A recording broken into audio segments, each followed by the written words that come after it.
It's the ultimate travel guide from the people who know it best. Weekends with Yankee.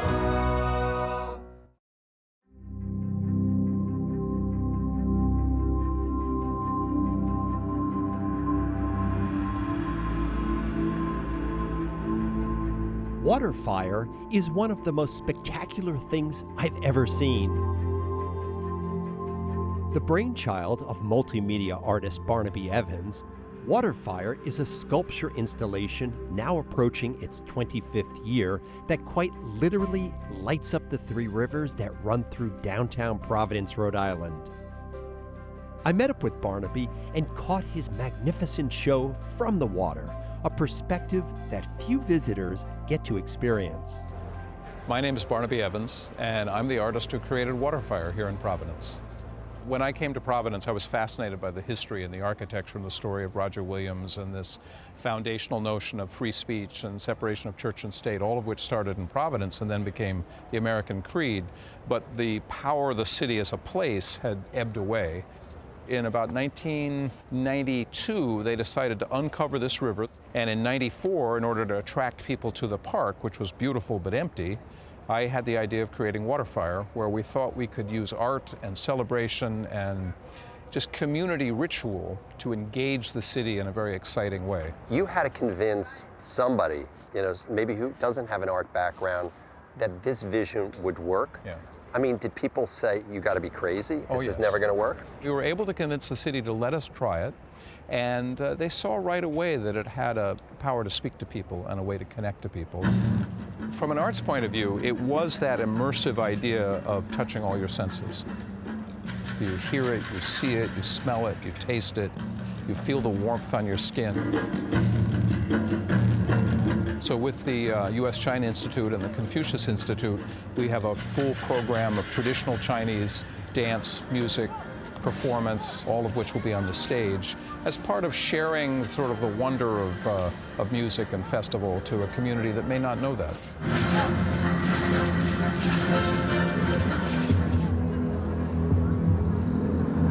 So with lighting, we have the procession that's coming up the river now, being led by the dragon.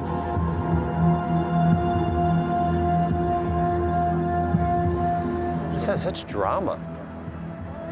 It's not quite dark enough to light, but you can see the torches coming along there. Each of the lighters tonight is someone who's done something special with the community. Thank you for teaching our children. We'll have 65 educators who have received awards nationally. Thank you for your work with our children. All being celebrated for their work to the community of teaching the next generation. And you see them walking down into the basin and setting alight the fires here to illuminate the entire community. And each of them will set a torch to about 10 of the fires, and gradually all 80 bonfires will get lit. And it happens, it's over about 9 blocks. So, you'll see it slowly unravel, sort of like a flower blooming from one end of downtown all the way down. Thank you for teaching. Thank you for teaching.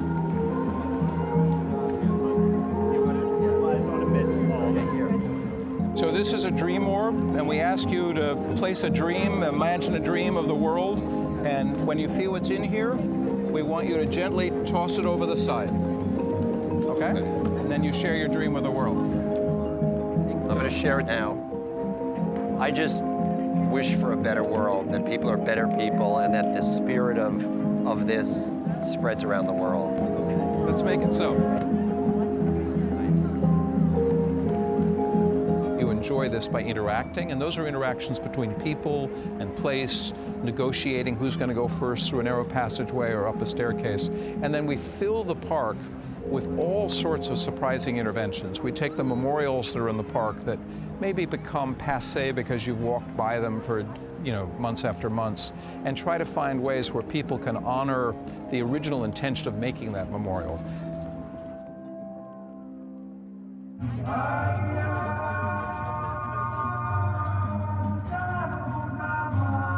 So the fires are there, but we use this Promethean sense of fire as a symbol of inspiration and culture and civilization as a trope throughout the night.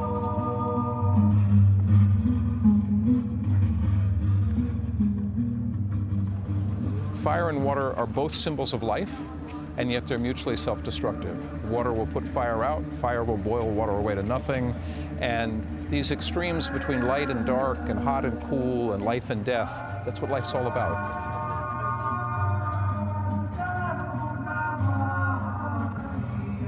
There's another element here, which is the civic ritual of the fires burn bright when we light them, and then they tone down and burn out the fuel. And then we have a boat that'll come out of the darkness with volunteers, all volunteers on the boats.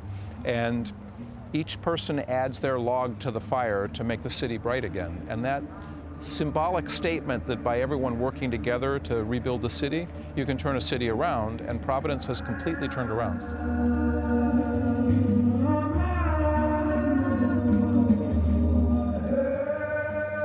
I mean, this is all part of the performance art that goes on here.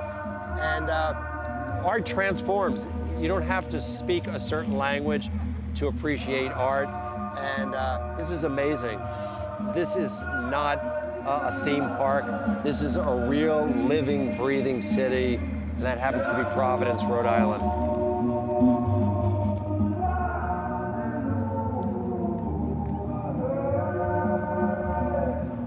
Our mission is to inspire people to make the place they live in a better place. And it's a very simple mission. And I think the arts have a unique value in doing that. And we're open to collaboration and new ideas and trying to build vitality in urban places. The planet is in a precarious place, and we need to learn to live more compactly in cities and in a more pedestrian, walking type way. And if we can make urban living exciting and joyful and engaging, then we can save the planet. So it's a pretty simple mission.